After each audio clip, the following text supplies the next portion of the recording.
दोस्तों नमस्कार, आप सभी का हमारे YouTube चैनल पर स्वागत है। तो हमारे YouTube चैनल पर क्लास 12th की बायोलॉजी चल रही थी। इसके अंतर्गत हमारा चैप्टर नंबर 8वां चल रहा था। तो चैप्टर नंबर 8वें में अभी तक हम लोगों ने लेक्चर नंबर 6 तक डिस्कस कर लिया था और आज का जो आपका लेक्चर होने वाला है लेक्चर नंबर 7 होने वाला है। यह लेक्चर आपके लिए बहुत ज़्यादा महत्वपूर्ण होने वाला है, तो वीडियो के आप लोग अंत तक बने रहना सभी चीज़ों को अच्छे तरीके से समझने के लिए, ठीक। और साथ ही में मैं आपको बताना चाहता हूँ, अगर आप लोग को इसी प्रकार से फिजिक्स, केमिस्ट्री प्लस बायोलॉजी के हाल चैप्टर्स के नोट चाहिए प्लस में IMP क्वेश्चन चाहिए, तो आप लोग हमारे ग्रुप को ज्वाइन कर सकते हैं, जिसका चार्ज केवल 149 है, जिसमें आप लोगों को फिजिक्स में सभी चैप्टर्स के नोट्स, बायोलॉजी में सभी चैप्टर्स के नोट्स प्लस केमिस्ट्री में सभी चैप्टर्स के नोट्स प्लस IMP क्वेश्चन आपको नवंबर 1 से मिलना स्टार्ट हो जाएंगे, ठीक। इन नोट्स आपको लगातार मिलते जा रहे हैं, साथ ही में इंपॉर्टेंट क्वेश्चन आंसर्स भी आपको नवंबर 1 से मिलना स्टार्ट हो जाएंगे। तो चार्ज केवल 149 है। अगर आप लोग अभी ज्वाइन करते हैं तो, अगर नवंबर 1 से ज्वाइन करेंगे तो इसका चार्ज बढ़ा दिया जाएगा। तो इसलिए जितनी जल्दी आप लोग हो सके इसे ज्वाइन कर लें, अगर आपको ज्वाइन करना है तो। नहीं तो कोई भी ज़बरदस्ती वाली बात नहीं, डिस्क्रिप्शन में मेरा व्हाट्सएप नंबर मिल जाएगा, जिनको भी ज्वाइन करना है वहाँ से आप लोग मैसेज कर लेना। मैं आपको डेमो नोट्स भेज दूंगा, आप लोग देख लेना, अगर आपको समझ में आता है तो आप लोग ज्वाइन कर सकते हैं, ठीक। तो चलिए दोस्तों वीडियो को शुरू करते हैं बिना टाइम को वेस्ट करते हुए। तो लेक्चर 6 में हम लोग पढ़ रहे थे जीवाणु जनित रोगों के बारे में, जिसमें बहुत सारे रोगों को हम लोग डिस्कस कर लिया था। उस वीडियो का आपने अभी तक नहीं देखा तो उसे भी आप लोग देख लेना इस वीडियो के बाद में। और साथ ही में आज हम लोग जो बचे हुए रोग थे आपके जीवाणु से होने वाले, उनको अब हम लोग पढ़ने वाले हैं। और इससे पहले वाली वीडियोस में हम लोगों ने विषाणु से होने वाले रोगों को भी पढ़ लिया था। तो आप लोग सभी वीडियोस को अच्छे तरीके से देखो, क्योंकि सभी वीडियोस आपके लिए बहुत ज़्यादा महत्वपूर्ण हो रही हैं, तो आप लोग उनको बिल्कुल भी मिस नहीं कर सकते हैं, ठीक। तो अब हम लोग बात कर लेते हैं जीवाणु से होने वाले, जो जल में उपस्थित जो जीवाणु होते हैं उनसे जो होने वाले रोग थे, उनमें से हम लोगों ने 2 रोगों को डिस्कस कर लिया था। आज का जो हमारा तीसरा रोग होने वाला है वो आपका होता है तपेदिक, या फिर हम लोग इसे क्षय रोग भी बोलते हैं, जिससे इंग्लिश में हम लोग ट्यूबरक्लोसिस या फिर हम लोग TB भी कहते हैं, ठीक। तो ये चीज़ आपको ध्यान रखनी है कि TB को ही हम लोग हिंदी में कहते हैं तपेदिक या फिर क्षय रोग कहते हैं। अब हम लोग बात कर लेते हैं जो आपका तपेदिक या फिर क्षय रोग होता है, इसको फैलाने वाला कौन सा जीवाणु होता है उसका हम लोग नाम जान लेते हैं, यानी कि रोग जनक कौन होता है।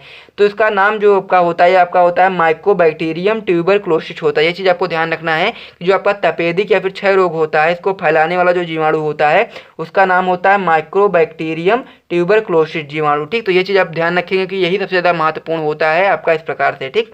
फिर हम लोग बात कर लेते हैं कि इसका संक्रमण किस प्रकार से होता है, यानी कि जो TB रोग होता है किस प्रकार से एक व्यक्ति से दूसरे व्यक्ति में फैलता है, इसका संक्रमित किस प्रकार से होता है। तो संक्रमण की अगर हम लोग बात करें तो संक्रमित व्यक्ति के थूकने, छींकने और खांसने से, ठीक। होता यह है कि जैसे मान लीजिए कोई व्यक्ति TB रोग से संक्रमित है, तो अगर वो थूकता है, छींकता है और खांसता है तो उसमें से कुछ जीवाणु वगैरह निकलते हैं, और जो भी आपका स्वस्थ व्यक्ति अगर उसके संपर्क में आ जाता है तो उसके शरीर में चले जाते हैं और उसे भी तपेदिक या फिर क्षय रोग से पीड़ित कर देते हैं। तो इस प्रकार से इसका संक्रमण फैलता है। साथ ही में संक्रमित व्यक्ति के भोजन और जल के द्वारा भी ये संक्रमण हो जाता है, ठीक। तो ये चीज़ आपको ध्यान रखनी है। उसके बाद फिर हम लोग बात कर लेते हैं कि अगर मान लीजिए रोग किसी को हो जाता है तो उसमें क्या क्या लक्षण दिखाई देते हैं। तो सबसे पहला लक्षण जो उसमें होता है TB का, वो आपका होता है वजन में कमी, यानी कि जो उसका वजन होता है वेट घटने लगता है। साथ ही में उसको खांसी बहुत आती है, बुखार रहता है, सिर दर्द तथा रुधिर युक्त बलगम, यानी कि जो बलगम आता है उसका कैसा हो जाता है, रुधिर युक्त होता है, यानी कि उसमें ब्लड भी आता रहता है। तो ये चीज़ आपको ध्यान रखनी है। अब हम लोग बात कर लेते हैं कि अगर मान लीजिए इसका रोग किसी को हो जाता है तो उसका हम लोग किस प्रकार से रोकथाम कर सकते हैं और उसका उपचार किस प्रकार से हम लोग कर सकते हैं। तो सबसे पहला जो आपका उपचार है या फिर कह सकते हैं रोकथाम है कि घर के कमरे साफ सुथरे होने चाहिए। सबसे पहली चीज़ तो यह करना है कि आपका जो घर होता है उसके जो कमरे होते हैं उनको हम लोग को कैसा करना चाहिए, साफ सुथरे रखना चाहिए। साथ ही में जो भी व्यक्ति इस रोग से पीड़ित है, यानी कि रोगी को हम लोग क्या कर सकते हैं कि रोगी को हम लोग पौष्टिक आहार खिलाना चाहिए।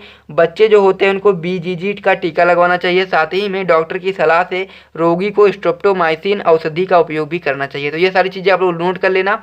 फिर हम लोग बढ़ते हैं।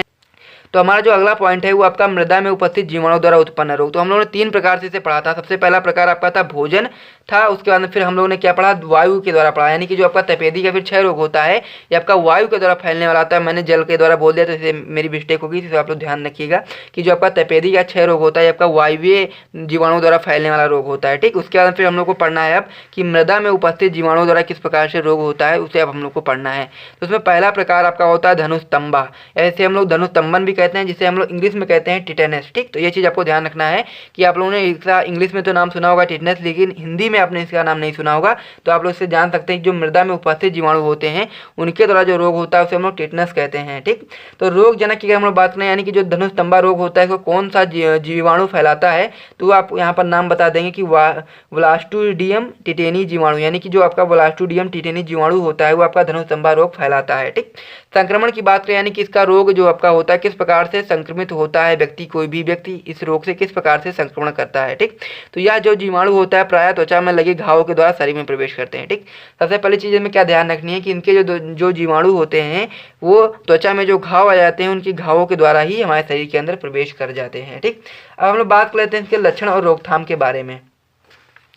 तो अगर हम लोग इसके लक्षण की बात करें, यानी कि अगर मान लीजिए ये रोग किसी को हो जाता है तो उसमें क्या क्या लक्षण दिखाई देते हैं, तो उसमें सबसे पहला जो आपका होता है, इसमें इस प्रकार से देख सकते हैं हम लोग कि इसमें संपूर्ण शरीर के जोड़ों में दर्द होता है जिससे मांसपेशियों में खिंचाव उत्पन्न होता है। ये चीज़ आपको ध्यान रखनी है कि इसमें क्या होता है, अगर मान लीजिए ये रोग किसी को हो जाता है तो संपूर्ण शरीर में उसके दर्द होगा, साथ ही में उसकी जो मांसपेशियाँ होंगी उसमें खिंचाव महसूस होगा और अधिकतर दर्द जबड़े और गर्दन में होता है। ठीक, ज़्यादातर दर्द किस में होता है, जबड़े और गर्दन में ज़्यादातर दर्द होता है इस रोग में। ठीक, अब हम बात करें तो इसका रोकथाम किस प्रकार से हम लोग कर सकते हैं, किस प्रकार से इसका उपचार कर सकते हैं, उसे हम लोग समझ लेते हैं।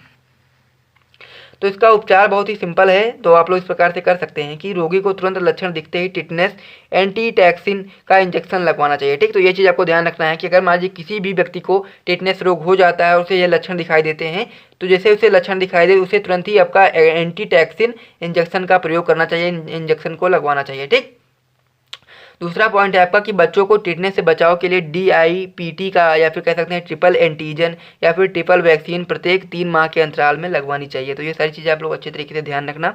फिर हम लोग बात कर लेते हैं जो आपके जीवाणु जो रोग होते हैं वो सभी रोग आपके समाप्त हो गए। जितने भी आपके रोग इंपॉर्टेंट होते थे सभी रोग को मैंने अच्छे तरीके से समझा दिया। 5 या 6 रोग होते हैं वो सभी आपके इंपॉर्टेंट होते हैं और सभी को मैंने समझा दिया। अब हम लोग पढ़ेंगे कि जो प्रोटोजोआ होते हैं उनसे किस प्रकार से मानव में रोग फैलते हैं और उनके द्वारा कौन कौन से रोग हमारे शरीर में फैलते हैं, कौन कौन से महत्वपूर्ण रोग होते हैं जो आपके बोर्ड एग्जाम में आने लायक भी बहुत इंपॉर्टेंट होते हैं, उनको हम लोग समझेंगे।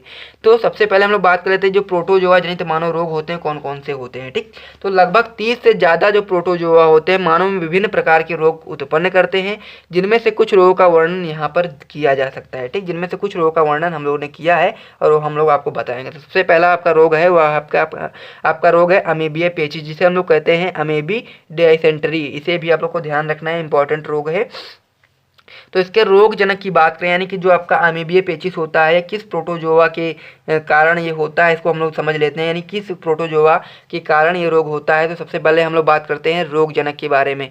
तो जो आपका एंट अमीबा हिस्टोलाइटिका जो आपका प्रोटोजोआ होता है उसके द्वारा ही अमीबिया पेचिस होता है आपका। ठीक, संक्रमण की बात करें तो संक्रमण जो आपका होता है अमीबिया पेचिस का वो आपका घरेलू मक्खी के द्वारा होता है।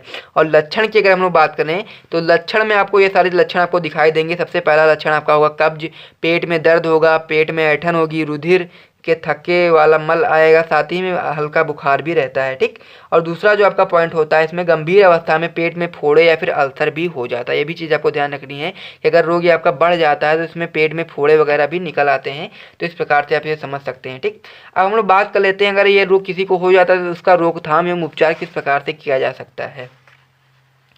तो जो आपका अमीबिया पेचिस होता है उसका रोकथाम और उपचार इस प्रकार से हम लोग कर सकते हैं कि इस रोग से बचने के लिए हरी सब्जियों को पोटेशियम परमैंगनेट में 1 घंटे तक भिगोकर फिर उपयोग में लाना चाहिए। ठीक, तो इसको बचाव के लिए हम लोग क्या कर सकते हैं कि जो आपकी हरी सब्जियां होती हैं उनको हम लोग किस में रखना है, पोटेशियम परमैंगनेट में रखना है 1 घंटे तक भिगोकर और उसके बाद में उपयोग करना है। ठीक, साथ ही में दूसरा पॉइंट है आपका उबाला हुआ जल तथा ढका हुआ भोजन खाना चाहिए। यानी कि जो हम जल पीते हैं उसको हम लोग कैसा करें, उबाल करके पिएं ताकि उसमें जो रोग हो या कह सकते हैं जो जीवाणु हो नष्ट हो जाए, ताकि हमारे शरीर में वो प्रवेश न कर पाए और हमें इस रोग से पीड़ित ना कर पाए। ठीक, और साथ ही में ढका हुआ भोजन खाना चाहिए, ये चीज़ हमको ध्यान रखनी है।